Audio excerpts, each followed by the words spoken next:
Well, we're here today at Albert's again with friends old and new, because we're coming to see how far we've come in the Salford pilot about tackling malnutrition in later life. More importantly, trying to prevent it, because we know now that losing weight in older age is not a part of normal part of ageing, but it's actually a myth that a lot of people still believe.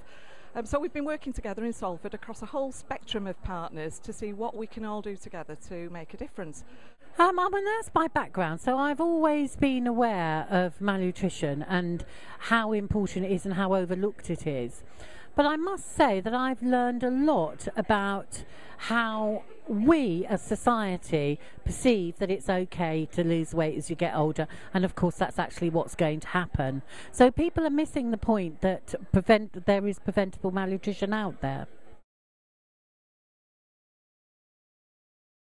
I've been absolutely staggered to discover that people in this day and age, particularly older people, suffer from malnutrition. I've been quite amazed that actually could happen. Well, as a dietitian working in the community, we're very aware of malnutrition in older people, so it was very helpful to come up with resources that other people can use and increase our awareness of the opinions older people have of malnutrition themselves.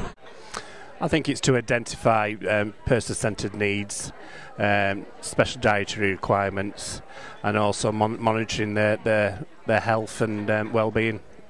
Well, being more involved in it, it's making me more aware of it. As a carer, yeah, we're there every day with the men, seeing what they eat, what they're drinking. Because I work in the hospital, so obviously based in an area where we have dietetic support and dietetic services, it's made me see that there's quite a wide world out there. A lot of community people that don't necessarily have the ability to tap into specialist services.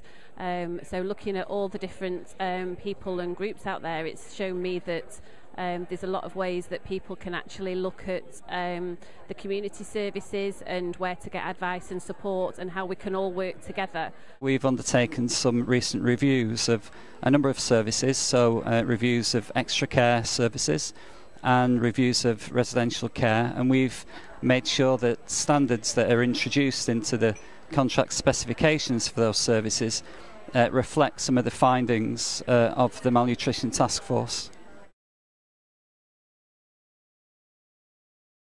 I think it's shown us the role other health professionals and organisations can have when treating malnutrition, but also bringing it to the community and to older people themselves and trying to get them involved and recognising the signs. I think it's an empowerment of the service users, what we have in the home, getting them involved with the menus. Well, the kitchen staff, Elise, the head cook, she's very involved. You know, it's all on the board for who's on special diets, who needs more calories, food supplements. We've fortified some of our dishes on the menu. It does raise your awareness, and I've got neighbours who are quite ill and losing appetites, and I fear that they're not having the nutrients that they require. So the knowledge that I gain here is very helpful in applying that in your personal life as well as work life. I think what it is devising a quality circle where we're involving families as well as staff meetings and addressing service users' needs, and also getting them to be involved more with the choices of foods and nutritions, what they require. Obviously noticing different things, making sure they are eating, and obviously just make sure that they get the nutrition that they need and that they deserve to hopefully give them a strong, healthy life. If people do need building up, that we build them up through food rather than supplements. That would be the ideal.